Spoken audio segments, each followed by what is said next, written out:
بسم اللہ الرحمن الرحیم۔ السلام علیکم۔ ہمارا چینل سبسکرائب کر لیں اور گھنٹی کے بٹن پر کلک کر دیں تاکہ آنے والی نئی سے نئی اسلامک ویڈیو کی آپ کو نوٹیفیکیشن مل سکے۔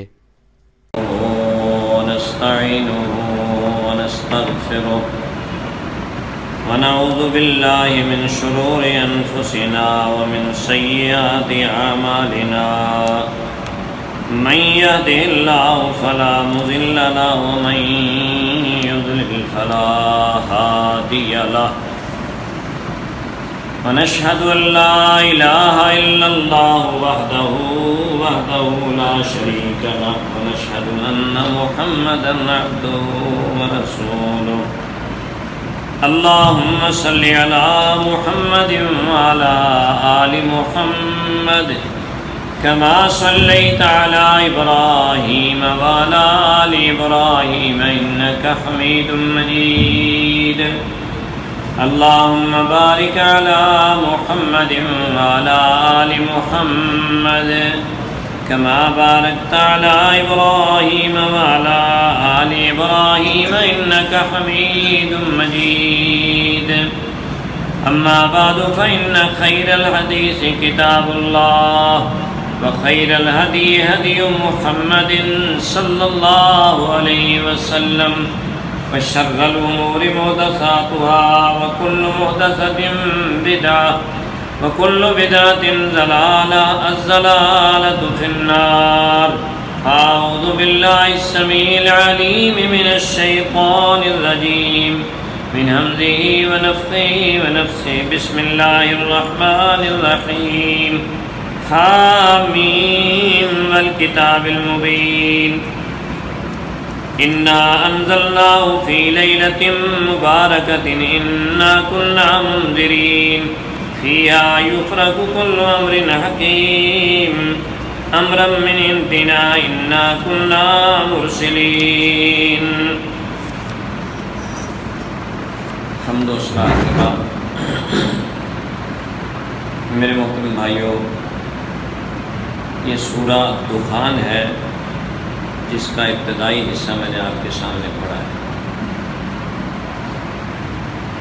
اللہ تبارک و تعالیٰ اس سورت کو حروف مقطعات سے شروع کر رہے ہیں، جیسے الف لام میم پہلے آپ سن چکے ہیں، الف لام را ہے، الف لام میم صاد طا، ایسے یہ حامیم ہے۔ تو ان کا معنی مراد اللہ کے علاوہ کوئی نہیں جانتا، بس ہم یہی جو ہے وہ کہہ سکتے ہیں، اس کے علاوہ اور کچھ نہیں۔ آگے جو ہے اللہ فرما رہے والکتاب المبین، قسم ہے واضح کر دینے والی کتاب جو ہر چیز کو ہمارے لیے جو اللہ تبارک و تعالیٰ نے احکام مقرر کیے ہیں اس کو واضح کر دینے والی۔ انا انزلناہ، یہ وہ کتاب ہے جس کو ہم نے اتارا ہے فی لیلۃ مبارکۃ، مبارک رات۔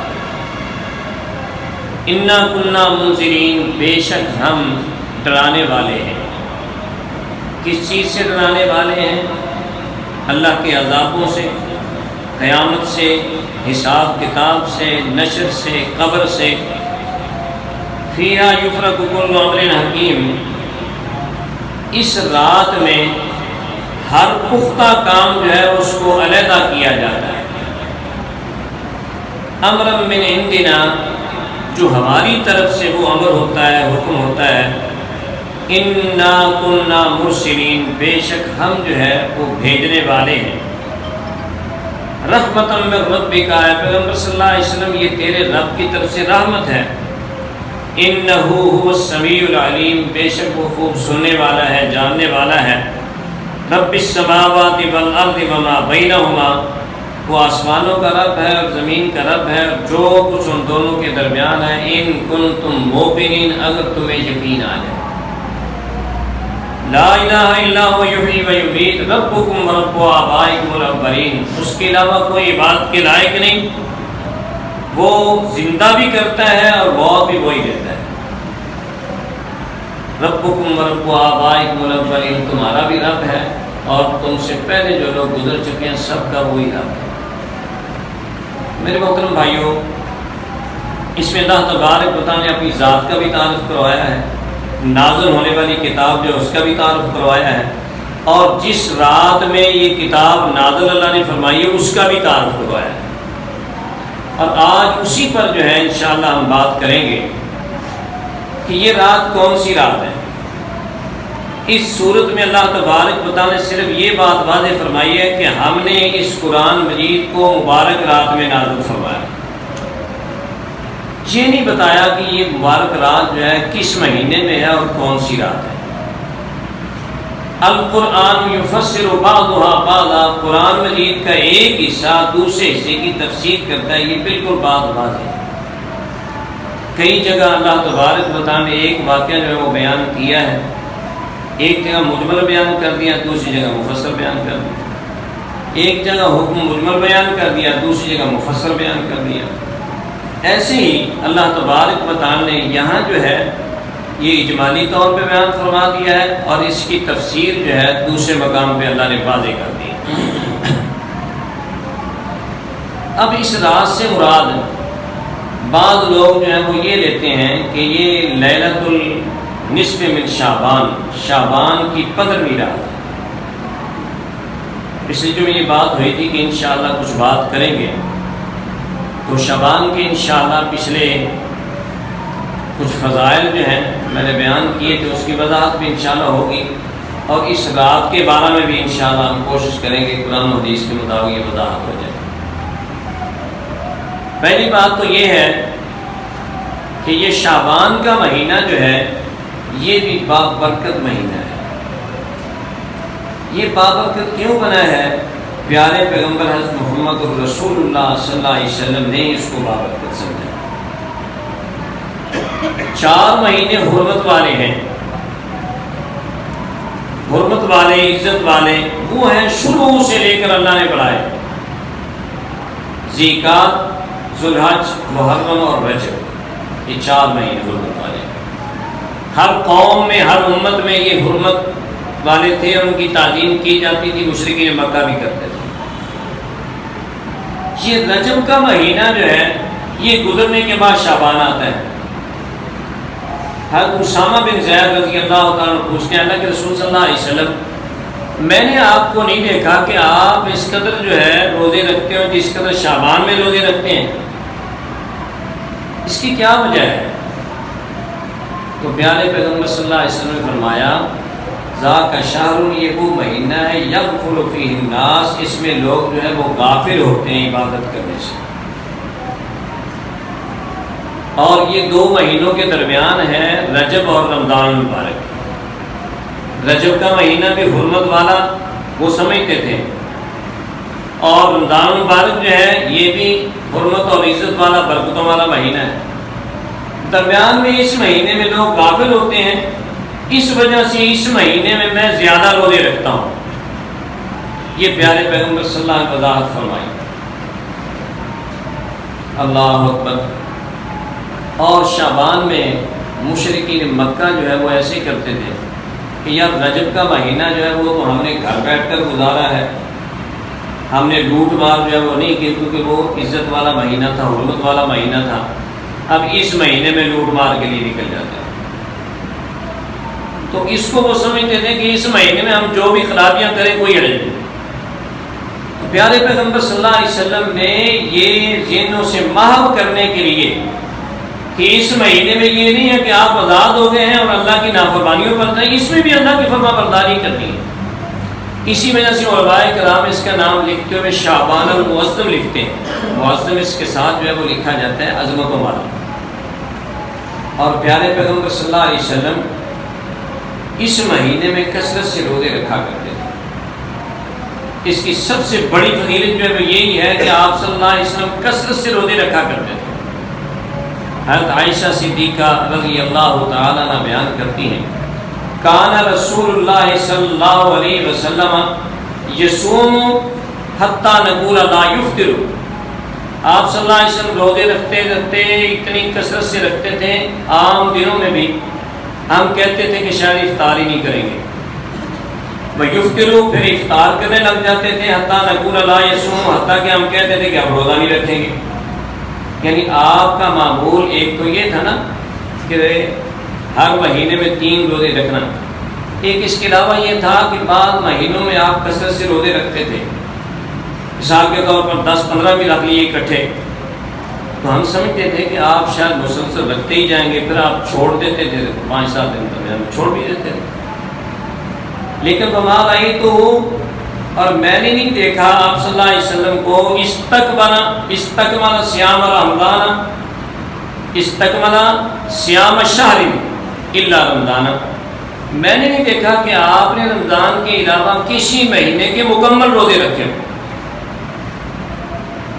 لیکن یہ بھی میں نے نہیں دیکھا کہ آپ نے کثرت سے روزے جو ہے شعبان کے علاوہ کسی اور مہینے میں اتنے رکھے، بلکہ بخاری شریف میں ایک روایت ہے کان یصوم شعبان کلہ، آپ تو پورے شعبان کے روزے رکھ لیتے تھے۔ لیکن اس میں علماء نے وضاحت کی ہے کہ عربی لوگ جو ہے جو زیادہ کثرت سے کام کرتے تو اس کو تمام کا نام دے دیتے۔ مثال کے طور پر ایک مہینے میں سے اگر چند دن چھوڑ دیے تو کہتے تھے گویا کہ پورا ہی روزے رکھ لیے۔ اور دوسری میں یہ وضاحت بھی ہے کان یصوم شعبان الا قلیلا، شعبان کے روزے رکھتے تھے مگر بہت تھوڑے چھوڑتے تھے، یعنی گویا کہ آپ 25-27 روزے بھی اس کے رکھ لیتے تھے۔ تو اس لحاظ سے کثرت سے روزے رکھنا نبی صلی اللہ علیہ وسلم سے ثابت ہے شعبان میں، اور ہمیں بھی کثرت سے روزے رکھنے چاہیے۔ لیکن پیارے پیغمبر صلی اللہ علیہ وسلم نے ہمارے لیے ایک قاعدہ مقرر کر دیا، فرمایا جب شعبان کے 15 دن ہو جائے نا فلا تصوموا، تم روزے نہ رکھا کرو۔ اس لیے اس کے بعد رمضان مبارک کے روزے رکھنے ہیں، کہیں اکتا نہ جاؤ، تنگی نہ آ جائے۔ اس وجہ سے امت کے لیے ہمارے لیے یہ ہے کہ شعبان کے مہینے میں ہم روزے رکھیں، لیکن پہلے 15 دن کا انتخاب کریں۔ اس میں سے آپ 10 رکھ سکتے ہیں 10 رکھیں، 12 رکھ سکتے ہیں 13-14، اگر اتنے آپ رکھ سکتے ہیں تو رکھیں۔ لیکن جب نصف شعبان ہو جائے فلا تصوموا، یہ بھی نبی صلی اللہ علیہ وسلم ہمیں روکا ہے۔ اور اسی طرح فرمایا کہ جو بندہ پہلے روزہ نہیں رکھتا، نفلی روزے نہیں رکھتا، تو وہ صرف اس لیے روزے رکھے کہ رمضان مبارک سے پہلے 2 دن جو ہے روزے رکھ لیتا ہوں، استقبال رمضان کا اس کو کہتے روزہ، فرمایا یہ بھی روزے نہیں رکھے۔ ہاں اگر کوئی بندہ روزے رکھ رہا ہے پہلے سے، مثال کے طور پر سوموار آ گئی ہے، جمعرات آ گئی ہے، وہ سوموار جمعرات کا روزہ رکھتا ہے سنت سمجھ کر، تو وہ شعبان کے آخر میں رکھ لیں۔ رمضان مبارک کے شروع میں اگر مل بھی جائے تو کوئی حرج نہیں، کیونکہ وہ اس سنت کے مطابق جو پیارے پیغمبر رکھتے تھے سوموار اور جمعرات کا روزہ، تو وہ رکھا جا رہا ہے، کوئی حرج نہیں۔ لیکن صرف استقبال رمضان کے لیے یہ روزہ رکھنا بھی منع ہے۔ اللہ اکبر۔ عبداللہ بن شقیق رضی اللہ تعالیٰ عنہ پوچھتے ہیں حضرت عائشہ صدیقہ رضی اللہ تعالیٰ عنہ سے اسی طرح کہ آپ صلی اللہ علیہ وسلم نے کوئی مہینے کے پورے روزے بھی رکھے؟ فرمایا ما علمتہ، میں نہیں جانتی کہ آپ صلی اللہ علیہ وسلم نے رمضان کے علاوہ کسی بھی مہینے کے پورے روزے رکھے ہوں، اور نہ ہی میں یہ جانتی ہوں کہ آپ صلی اللہ علیہ وسلم نے کوئی مہینہ بغیر روزوں کے جانے دیا ہو۔ سمجھے؟ ہر مہینے میں آپ نفلی روزے لازمی رکھتے تھے، کوئی ایسا مہینہ میرے علم میں نہیں ہے کہ آپ نے اس میں روزے نہ رکھے ہوں، اور ایسا مہینہ بھی میرے علم میں نہیں ہے کہ آپ نے وہ سارا کے سارا روزے رکھ لیے۔ تو اس لحاظ سے بالکل یہ بات واضح ہوئی کہ ہمیں بالکل وہ کام کرنا چاہیے جو پیارے پیغمبر صلی اللہ علیہ وسلم سے ثابت ہے۔ اگر ہم بڑھ کر کام کرنے کی کوشش کریں گے تو وہ یہ یا ایھا الذین آمنوا لا تقدموا بین یدی اللہ ورسولہ واتقوا اللہ، اللہ خود فرماتے ہیں کہ اللہ سے ڈر جاؤ، اللہ اس کے رسول سے آگے بڑھنے کی کوشش نہ کرو۔ ایک بندہ یہ سمجھے کہ نہیں یار یہ کام میں اپنی مرضی سے کر لیتا ہوں، یہ ثواب کا کام ہے، زیادہ ثواب مل جائے گا، تو زیادہ ثواب ملنے کے بجائے بالکل بھی کچھ نہیں ملے گا۔ کیوں؟ وہ ہے لا تقدموا بین یدی اللہ ورسولہ، اس کی خلاف ورزی کر رہا۔ ایسے میرے محترم بھائیوں، یہ جو رات جس کا نام شب برات جو ہے عام طور پہ مشہور ہے اور چلتا ہے، شعبان کا چاند نظر آتے ہی لوگ پٹاخے شولیاں چھوڑنا شروع کر دیتے ہیں، تماشے لگانا شروع کر دیتے ہیں۔ یہ شب برات جو ہے، پہلی تو بات یہ ہے شب کا معنی ہوتا ہے رات، اور یہ فارسی کا لفظ ہے۔ عربی میں صرف لیلہ لفظ جو ہے وہ استعمال ہوتا ہے، اور برات جو ہے اس کا معنی عام پنجابی میں سمجھا جاتا ہے شاید قسمت، حالانکہ عربی میں برات کا معنی بالکل قسمت ہے ہی نہیں۔ برات کا معنی ہوتا ہے بری ہونا، نفرت کا اظہار کرنا، یا یہ ہے کہ کسی کو برا بھلا کہنا، اس کو تبرہ کہتے ہیں، وہ بھی اس میں سے ہی ہے۔ قرآن مجید میں، حدیث میں بہت سارے الفاظ جو ہے اس کے استعمال ہوئے ہیں۔ اللہ بری من المشرکین، اللہ تبارک و تعالیٰ بری ہے، برات کا اظہار کرتا ہے مشرکوں سے، برسول اس کا رسول بھی مشرکوں سے برات کا اظہار کرتا ہے، یہ برات ہے۔ تو اگر اس کو شب برات کا معنی آپ لیں گے تو یہ معنی بنے گا، نفرت کا اظہار کرنے والی رات، برات کا اظہار کرنے والی رات، یا تبرہ بازی کرنے والی جو ہے وہ رات۔ اس لحاظ سے یہ جو ہے شب برات، اس کے معنی مفہوم سے یہ محسوس ہوتا ہے کہ یہ بناوٹی ہے، یہ بنائی گئی ہے۔ اس رات میں کوئی مخصوص عبادت کسی بھی حدیث میں ثابت نہیں ہے، قطعی طور پر کوئی بھی، لیکن جیسے یہ رات بنا لی گئی ہے ایسی عبادات بھی اس کے اندر بنا لی گئی۔ ایک عبادت یہ بھی بنائی گئی ہے کہ اس رات کے اندر جو ہے ایک الفیہ نماز جو ہے وہ پڑھی جاتی ہے۔ الف کا معنی ہوتا ہے ہزار، الفیہ ہزار والی۔ کیا ہزار والی؟ کہ اس میں قل هو اللہ احد 1000 بار پورا کرنا ہے، 100 رکعتیں پڑھنی ہیں، اور ہر رکعت کے اندر جو ہے وہ 10 جو ہے وہ بار قل هو اللہ پڑھنا ہے۔ تو اس طرح جو ہے وہ 1000 بار جو ہے قل هو اللہ پڑھا جائے گا، اس کو کہتے ہیں نماز الفیہ۔ تو یہ میرے محترم بھائیوں بالکل بناوٹی ہے، ایسے اللہ تبارک و تعالیٰ نے کسی کو مکلف نہیں بنایا کہ گنتی کے ساتھ اس قدر جو ہے وہ نماز پڑھی جائے۔ اب دیکھیں نا، پیارے پیغمبر حضرت محمد رسول اللہ صلی اللہ علیہ وسلم رات کی نماز پڑھتے ہیں، ما کان یزید فی رمضان ولا فی غیرہ علی 11 رکعۃ۔ آپ صلی اللہ علیہ وسلم رمضان ہو یا غیر رمضان 11 رکعتوں سے زیادہ نہیں پڑھتے تھے۔ آپ صلی اللہ علیہ وسلم 11 رکعتوں سے رات کی نماز زیادہ نہیں پڑھتے۔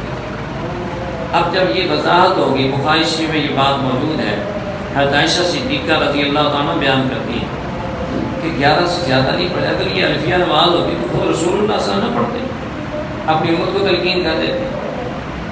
ہاں یہ بات ضرور ہے کہ آپ 11 پڑھیں، لیکن اس کو حسن کے ساتھ، خوبصورتی کے ساتھ، ادب کے ساتھ وہ پڑھیں، لیکن اس کے لیے یہ رات خاص نہیں کرنی۔ یہ کام جو ہے کان یدیم دیمۃ رسول اللہ صلی اللہ علیہ وسلم ہمیشہ کیا کرتے تھے عمل پر۔ آپ رات کو اٹھ کر نماز پڑھیں، تہجد پڑھیں، اور اس میں جو بھی رات آتی ہے آپ پڑھیں، لیکن یہ مخصوص کر لینا کہ یہ رات جو ہے یہ رات عبادت کی ہے اور دن جو ہے اگلا جو ہے وہ روزے کا ہے، یہ بات قطعی طور پہ بے ثبوت بات ہے اور غلط بات ہے۔ شیطان نے یہ چکمہ دے رکھا ہے کہ شارٹ کٹ جو ہے وہ راستہ تلاش کرتا ہے کہ لو جی لیلۃ المعراج منا لو اور یہ شب برات منا لو، اس طرح کی ایک دو اور راتیں جو ہے وہ منا لو، بس سارا سال جو ہے وہ کافی ہے۔ میرے محترم بھائی ایسی بات نہیں ہے۔ پیارے پیغمبر صلی اللہ علیہ وسلم فرماتے ہیں، اللہ اکبر، کسی چیز کے ذریعے اگر کوئی بندہ فرائض کو چھوڑ کر اللہ کے قریب ہونا چاہے تو کوئی ایسی چیز نہیں۔ فرائض کو چھوڑ کر کوئی بھی ایسی چیز نہیں ہے کہ جو اللہ کے قریب کر دے۔ ہاں فرائض جب ادا کرتا ہو بندہ، پھر بندہ جو ہے نوافل کے ذریعے یتقرب الیہ، میرے قریب ہوتا رہتا ہے، حتیٰ کہ میں اس کے ساتھ محبت کرنے لگ جاتا ہوں، اس کے ہاتھ بازو بن جاتا ہوں۔ یہ حدیث وضاحت سے موجود ہے۔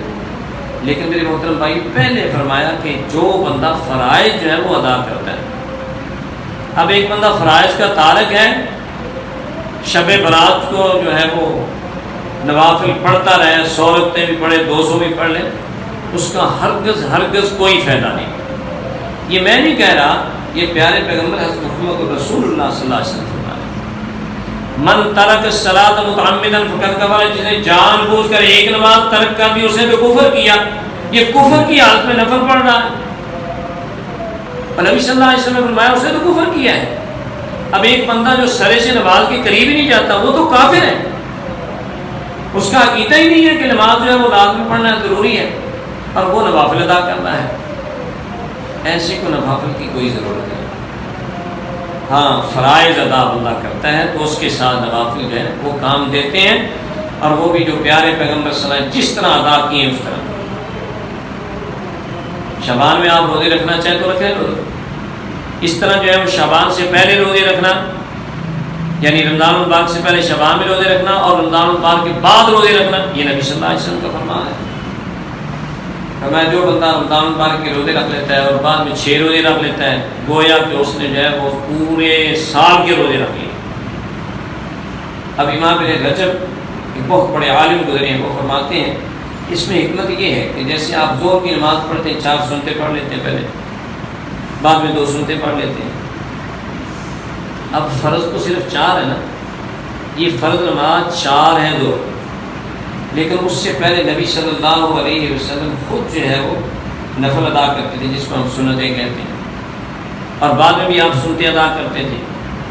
اب گویا کہ اس فرض کے ادھر اور ادھر دونوں سائڈوں پہ سنن راتبہ ہیں جو نبی صلی اللہ علیہ وسلم نے پڑھی ہے۔ بالکل ایسی روزوں کے دونوں سائڈوں پر اللہ تبارک و تعالی نے ہمارے اضافہ کرنے کے لیے ثواب میں پیارے پیغمبر صلی اللہ علیہ وسلم کی سنت مطہرہ ہے کہ پہلے بھی آپ روزے رکھ لیں گے اور بعد میں بھی روزے رکھ لیں گے۔ یہ ایسے ہے کہ جیسے سنن راتبہ تھے اور یہ جو ہے صوم راتبہ ہو گئے۔ اور یہ بھی آتا ہے حدیث میں، کل قیامت کے دن اللہ تبارک و تعالی نماز انسان کی دیکھے گا، اگر نمازوں میں کوتاہی ہوئی تو اللہ فرمائیں گے دیکھو اس بندے کی کوئی نوافل ہے، تو نوافل لے کر ان کی جگہ رکھ کر نمازیں پوری کی جائیں گی۔ اس سے بھی یہ معلوم ہوا کہ نمازیں پوری ہوں گی تو جان جو ہے چھوٹے گی۔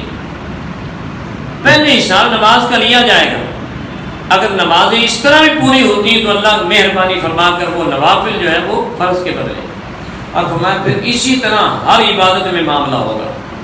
روزہ ہے، اسی طرح جناب زکوٰۃ کا معاملہ ہے، اگر فرض زکوٰۃ میں کوتاہی بھی ہو گئی اللہ فرمایا کہ دیکھو اس کے نوافل، ایسے صدقہ خیرات کیا اس کی جگہ اللہ تبارک و تعالیٰ پورا کر لے گا۔ اس طرح روزے ہیں، روزے کے اندر کمی کوتاہی ہے تو اللہ تبارک و تعالیٰ نوافل کے ذریعے پورا کرے گا۔ لیکن میرے محترم بھائیوں، بات یہ چل رہی تھی کہ اس رات کو مخصوص کرنا یہ بدعت میں شامل ہے، اور بدعت جو ہے وہ گمراہی ہے، اور گمراہی جہنم کی طرف لے جانے والی ہے۔ کوئی بھی دن جو ہے وہ مخصوص نہیں کرنا، جیسا کہ پیارے پیغمبر صلی اللہ علیہ وسلم نے فرمایا کہ کوئی بندہ جمعے کے دن کو روزے کے لیے خاص نہ کرے۔ حالانکہ جمعے کے دن بہت اہم دن ہے، لیکن خاص کرنے سے منع کر دیا، اس لیے کہ بات وہی ہے جو شریعت میں نے بتا دی ہے، اللہ نے قرآن مجید کے اندر بتا دی۔ اب ہم خاص کریں گے تو گویا کہ شریعت سازی کریں گے جو قطعی طور پہ منع ہے۔ اور پھر دوسری بات یہ ہے کہ یہ کہا جاتا ہے کہ یہ قسمتوں والی رات ہے۔ اللہ اکبر۔ ایک عبداللہ بن عباس رضی اللہ تعالیٰ سے اکرمہ بیان کرتے ہیں اس کے بارے میں روایت، اور اکرمہ جو ہے وہ کذاب اور جھوٹا شخص تھا۔ سعید بن مسیب اپنے غلام کو سمجھاتے ہیں کہ دیکھنا مجھ پر ایسے جھوٹ نہ بولنے لگ جانا جیسے اکرمہ جو ہے عبداللہ بن عباس پر جھوٹ بولتا ہے۔ صرف اس ایک کی جھوٹی بات لے کر جو ہے لوگوں نے اس کو لے کر آگے چلانا شروع کر دیا، جبکہ یہ رات جو ہے دوسرے 2 مقام پہ اللہ نے مینشن کر دی ہے۔ ایک تو یہ انا انزلناہ فی لیلۃ القدر وما ادراک ما لیلۃ القدر لیلۃ القدر خیر من الف شہر تنزل الملائکۃ والروح فیہا بإذن ربہم من کل امر سلام ہی حتی مطلع الفجر۔ ہم نے اس قرآن مجید کو لیلۃ القدر میں نازل کیا، یہاں لیلہ مبارکہ فرمایا، وہاں لیلۃ القدر فرمایا، اور پھر فرمایا کہ لیلۃ القدر خیر من الف شہر، وہ 1000 مہینے سے بہتر ہے۔ تنزل الملائکۃ والروح فیہا، فرشتے اترتے ہیں اور جبرائیل امین اترتے ہیں ہر کام لے کر. یہاں بھی فرمایا فیہا یفرق کل امر حکیم، وہاں فرمایا ہر حکم لے کر نازل ہوتے ہیں. گویا کہ مضمون ایک ہی ہے.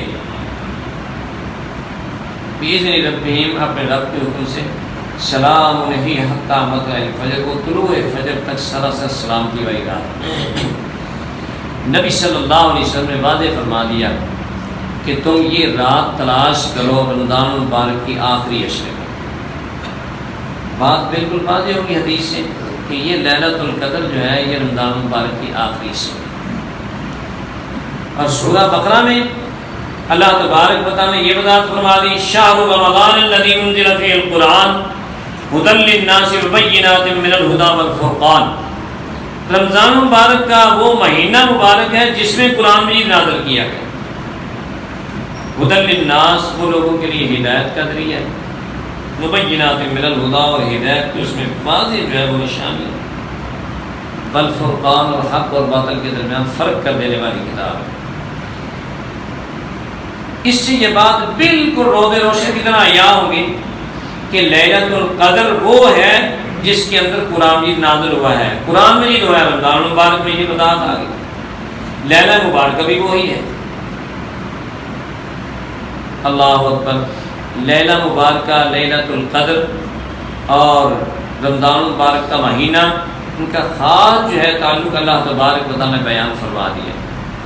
اور اس میں اللہ تبارک و تعالیٰ نے فرمایا کہ جو بندہ اس رات میں عبادت کر لیتا ہے گویا کہ اس نے 1000 مہینے سے زیادہ عبادت سر انجام دے. یہ خود اللہ نے وضاحت کر دی. اور وہ بھی ان کے لیے ہے کہ جو فرائض کے تارک نہ ہوں گے. یہ مت سمجھیے گا کہ ایسی فضیلت والی جو باتیں ہیں ان کے لیے ہوں گی. فرائض کے جو تارک ہیں ان کے لیے کچھ بھی نہیں حیثیت. فرض پہلے ہے، وہ ادائیگی کرنے والا ہے، تو پھر جو ہے اس کے لیے وہ رات جو ہے انشاءاللہ 1000 مہینوں سے افضل ہے. اللہ، اس میں بھی کیا ہے، اس میں عبادت کرنا ہے. اور وہ بھی ایک رات مخصوص نہیں کی. یہ بھی اللہ کی حکمت تھی. فرمایا تحرروا لیلۃ القدر فی العشر الاواخر من رمضان. رمضان المبارک کے آخری عشر میں تم لیلۃ القدر محنت سے تلاش کرو. اور دوسری روایت میں آیا کہ 5 طاق راتیں جو ہیں ان میں سے کوئی ایک ہو سکتی ہے. 21, 23, 25, 27 اور 29. اس میں محنت کرنا پڑے گی نا. اور اس میں بھی مولویوں نے یہ الجھا دیا ہے کہ بھائی بات چھوڑو، صرف 27ویں کی رات جو ہے وہی ہے. چلو اس میں بھی لوگوں نے 27ویں کو اپنا لیا. پورا رمضان المبارک میں مسجد میں نہیں جاتے، تراویح ادا نہیں کرتے، روزہ رکھے نہیں ہوتے، اور 27 کو جو ہے وہ کہتے ہیں عبادت کر لی تو بات لیلۃ القدر. نہیں میرے محترم بھائیو، لیلۃ القدر اس طرح تلاش کرنی چاہیے جس طرح آپ صلی اللہ علیہ وسلم خود کرتے تھے. آپ صلی اللہ علیہ وسلم نے ایک دفعہ رمضان المبارک سارے کا جو ہے وہ اعتکاف کیا. آپ نے اعتکاف کیا اور اس کے بعد جو ہے وہ آپ اٹھ کھڑے ہوئے. صحابہ جو ساتھ اعتکاف بیٹھے وہ بھی اٹھ کھڑے ہوئے. پیارے پیغمبر صلی اللہ علیہ وسلم نے فرمایا کہ بھائی جو بندہ میرے ساتھ اعتکاف کرنے والا تھا نا وہ واپس آ جائے. کیوں؟ اللہ تبارک و تعالیٰ نے مجھے رات دکھائی ہے کہ وہ رات ہوگی جس کے اندر بارش ہوگی، اور بارش کے اندر جو ہے وہ مسجد جو ہے وہ ٹپکے گی کیچڑ میں جیسے میں سجدہ کر رہا ہوں. اور وہی رات ابھی تک نہیں آئی، اس لیے واپس آ جاؤ. صحابہ پھر واپس آ گئے. آپ صلی اللہ علیہ وسلم نے بھی اعتکاف کیا، اور جس دن واپس آئے تھے اسی دن اللہ تبارک و تعالیٰ نے وہ رات دکھلا دی. وہ 21ویں کی.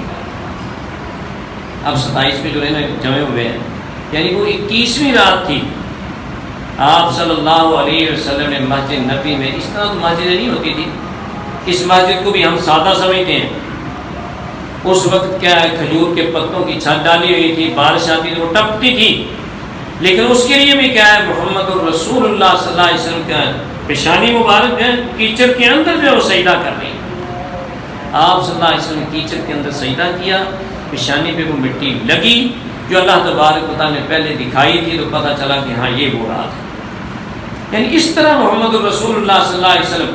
اور آپ ساری عمر بعد میں جو ہے وہ جب سے رمضان مبارک فرض ہوا یہ اعتکاف کرتے رہے. کیوں اعتکاف کرتے تھے؟ اس وجہ سے کہ یہ لیلۃ القدر جو ہے وہ مل جائے. یہ ہے لیلۃ القدر کو تلاش کرنا.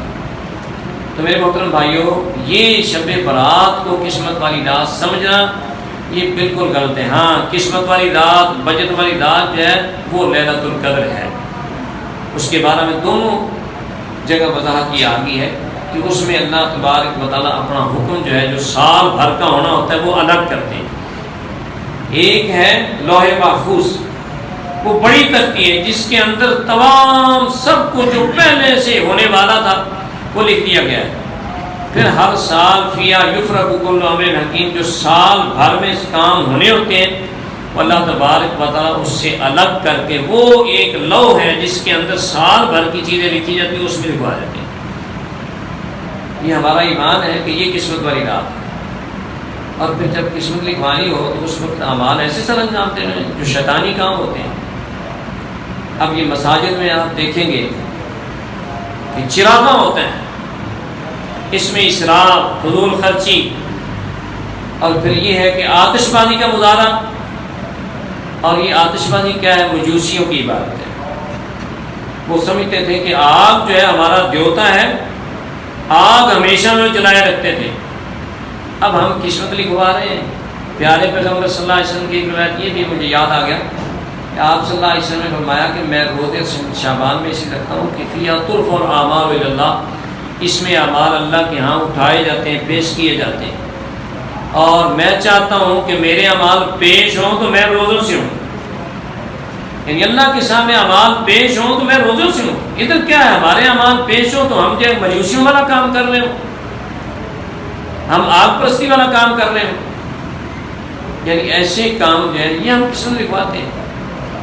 میرے محترم بھائیوں، ایسی بدعات سے اعتراض کریں گے تو انشاءاللہ آپ صحیح عمل کر سکیں گے. کیونکہ حدیث میں یہ ہے، اللہ اکبر، جو ہر جمعے میں ہم کہتے ہیں شر الامور محدثاتھا، بدترین کام جو ہے وہ کیا ہے؟ بدعات ہے. اب کافروں کے لیے یہ بات نہیں کی گئی. کافر تو کافر ہے، اس کا جو بھی عمل ہوگا وہ بدترین ہے. یہ مسلمانوں کی بھی بات کہی گئی ہے. جو مسلمان نماز پڑھنے والے ہیں، روزہ رکھنے والے ہیں، دعویٰ کرنے والے مسلمان ہیں، ان کے لیے یہ بات کہی گئی ہے کہ جو بندہ اپنی طرف سے کوئی یہ کوشش کرے گا کہ یہ بھی کام اچھا ہے، یہ بھی کر لوں، یا لوگوں کو ترغیب دوں کہ یہ کرنا چاہیے. اب یہ اس قدر زیادہ عام ہو گیا، ہم سے بچے پوچھتے ہیں کہ ہم نے فلاں گھر جانا ہے کیونکہ شبرات آ رہی ہے. آج یہ بچہ مجھ سے چھٹی پوچھ رہا تھا، کہنا کہ 3 دن کی چھٹی لے لی، میں شبرات پہ جانا نام کو. یعنی گویا اس کو ایک خاص اہمیت دے کر ایک عید کا جو ہے وہ درجہ دے دیا گیا. اس لیے میرے محترم بھائیوں، اللہ کے لیے ایسے کاموں سے ہم نے اعتراض کرنا ہے. ہاں، وہ کام جو رسول اللہ صلی اللہ علیہ وسلم جس قدر کر سکتے ہیں وہ کریں. اللہ سے دعا ہے اللہ تبارک و تعالیٰ ہم سب کو صحیح معنوں میں عمل کرنے کی توفیق